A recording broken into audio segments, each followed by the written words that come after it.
네. 북한 무인기 침투와 관련해서 민주당이 윤석열 대통령의 그 지시에 대해서 우리도 북한으로 올려보내라. 이거 쌍방과실 아니냐 이런 주장을 했거든요.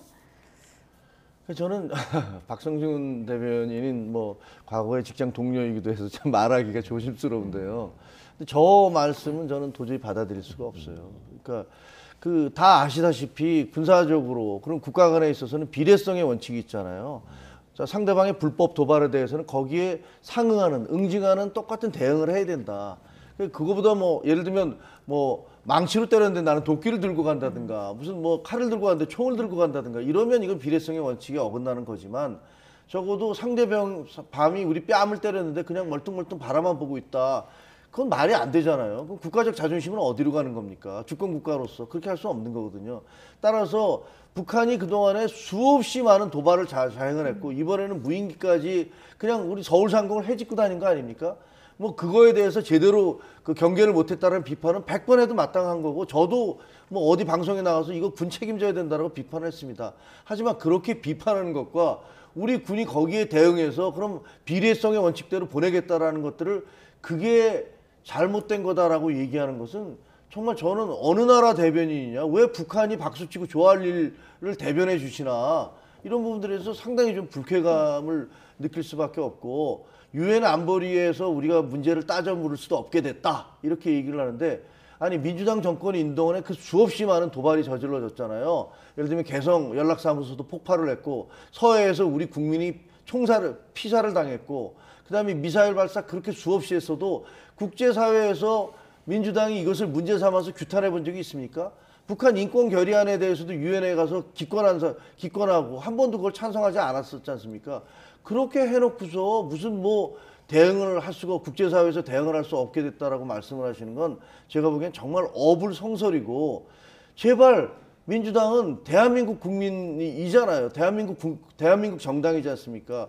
그럼 안보 문제와 관련해서는 저렇게 대응하시면 안 됩니다. 저러지 말아 주셨으면 좋겠어요. 네, 김준희 대표님 어떻게 보십니까? 일단 두 가지를 이제 김준혁 비대위원님이 말씀하신 게 뭐 어느 정도 저는 뭐 일리가 없지는 않다고 생각을 합니다. 비례 원칙에 따라서 대응하는 것도 맞는데 이제 두 가지 문제가 있어요. 하나는 이 확전 가능성에 대해서 그러면은 정부가 어느 정도나 이렇게 대비 태세를 하고 있느냐. 지금의 대통령의 발언이나 이런 거는 그냥 전쟁 해보자라는 거예요. 근데 국민들이 굉장히 불안해합니다. 그러니까 이런 식으로 무인기를 날리는 것 자체가 이거 완전히 잘못됐다라기보다는 그러니까 이거에 대한 대응책이 있느냐 정부는 이거에 대한 지적이고 또 하나는 지금 뭐 두 가지잖아요. 하나는 뚫렸잖아요. 하나는 그래서 여기에 대해서는 뚫린 거를 문책하고 어떻게 막을 것인가를 하나 그리고 이거에 대해서 북한이 어떻게 대응할 것인가 하나 그런데 지금 후자만 나오고 있습니다. 이거에 대해서 문책을 하고 이거에 대해서 지금 계속 나오고 있잖아요. 지금 이를테면은 두루미 무인기가 날아왔을 때 경보 체계가 1시간 반이나 늦은 낮 12시에 경보가 됐고 수방사도 몰랐다라는 거예요. 군끼리 서로 연락도 안 되고 이런 총체적 난국에 대해서 그러면은 대통령은 사과를 할 의향이 있는가? 이거를 누구한테 책임을 묻고 어떻게 바꿀 것인가에 대해서는 얘기가 안 나오고 계속 북한으로 뭐 전쟁을 불사해야 된다 이런 것들을 하면은 이게 우리나라 주식시장에 영향 끼칠 수 있고 이게 굉장히 안 좋은 시그널이 될 수가 있다라는 겁니다. 그런 부분에 있어서는 굉장히 절제된 어떤 모습을 보여야 되는데 대통령이 무분별하게 하고 있다. 이게 지금 민주당의 입장인 거죠. 예. 미흡한 부분에 대한 책임 부분, 뭐 사과 부분 그런 건 어떻게 앞으로 추후 대응해야 된다고 보십니까? 아니 저는 그러니까 지난번에도 말씀드렸지만 우리 군의 기강이 매우 해이돼 있구나. 예. 그리고 그거는 이제 무인기뿐만이 아니고 지난번에 미사일을 발사했더니 뒤로 거꾸로 떨어지는가 하면 그다음에 전투기가 추락하고 제대로 그동안에 훈련도 제대로 안 하고 그다음에 뭐 닦고 조이고 기름칠한다라는 군대에 가면 어디든지 다 그거 붙어 있어요. 항상 우리가 소총도 닦고 조이고 기름칠해서 언제든지 유사시가 언제 터질지 모르니까 거기에 대비해야 된다는 건 뭐 저 같은 병장 출신도 다 알고 있는데 도대체 우리 군이라는 게 뭘 대응한 거냐. 또 무인기 도발이라는 게 이미 2014년부터 발견된 거 아닙니까? 그때도 2014년, 17년 뭐 야산에서 떨어지고 이런 거 보니까 청와대도 촬영했던 게 뭐 나오고 심지어는 저 사드 성주에 내려가서 그 사드 기지를 촬영하려고 했던 것도 나오고 이렇게 수없이 도발이 이루어졌는데 그동안에도 좀 뭘 하고 있었던 거냐라는 건 저는 납세자 한 사람으로서 군에게 물어볼 수밖에 없어요. 아니 우리가 그렇게 군을 존중하면서 우리 세금 내면서 국방비가 얼마나 많이 들어갑니까? 그렇게 얘기했는데 맨날 무슨 전 세계 메디에 우리 군사 대국입니다 이런 얘기만 하면서 이렇게 뻥뻥 뚫리면 어떡하느냐 이런 비판 얼마든지 할 수 있어요. 그런데 또 동시에 민주당 정권 내에서 단 한 번도 군에 대해서 기강을 잡으려는 일을 하지 않았다라는 것도 비판하지 않을 수 없습니다.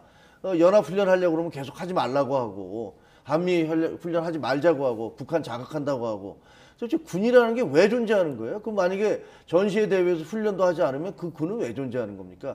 지금 이게 6개월 사이에 막 터져 나오고 있는 거예요. 그동안에 완전히 느슨했던 것들을 정권이 바뀐 다음에 조이기 시작하니까 여기저기서 아야아야 소리가 나오고 터지기 시작하고 그 이전에는 우리 이렇게 널널하게 지냈는데 왜 이렇게 우리를 어렵게 힘들게 하느냐라는 불만도 터져 나오고 근데 과거에 문재인 정부에 있었을 때 군의 모습이 정상이 아니고요. 지금 대통령이 군 이렇게 하면 안 되라고 기강을 잡고 군기를 잡는 거 이게 정상적인 군대입니다. 군대 놀러 가는 거 아니잖아요. 네. 좀 달라져야 된다고 생각합니다. 예. 자, 끝으로 김준희 대표님 말씀 듣고 마무리하겠습니다. 군기를 지금 조였다고 말씀하시는데 조인 게 이 정도면은 정말 큰일입니다. 예, 큰일이고 제가 저번에도 한번 비슷한 비유를 말씀드렸는데 전 정권 탓을 너무 하세요. 좀 적당히 하셨으면 좋겠습니다. 성수대교 무너지면은 김영삼 대통령이 책임져야지 전두환 노태우가 관리 못했다고 책임 묻습니까? 그러니까 지금 있는 데에서 지금 뭐 어떤 뭐 책임을 묻든 이런 건데 지금 아무도 책임 안 지고 있잖아요. 물론 뭐 시간이 지나면 어떻게 할지 모르겠으나 이왕 뭐 바짝 군기 조이는 거 한번 대통령도 사과하시고 어디까지 이제 문책을 하실지 그걸 좀 지켜봐야 될 것 같습니다. 예. 네. 전국 소식 여기까지 줄이겠습니다. 김종혁 국민의힘 비상대책위원 그리고 김준일 뉴스톱 수석 에디터 두 분이었습니다. 고맙습니다. 감사합니다.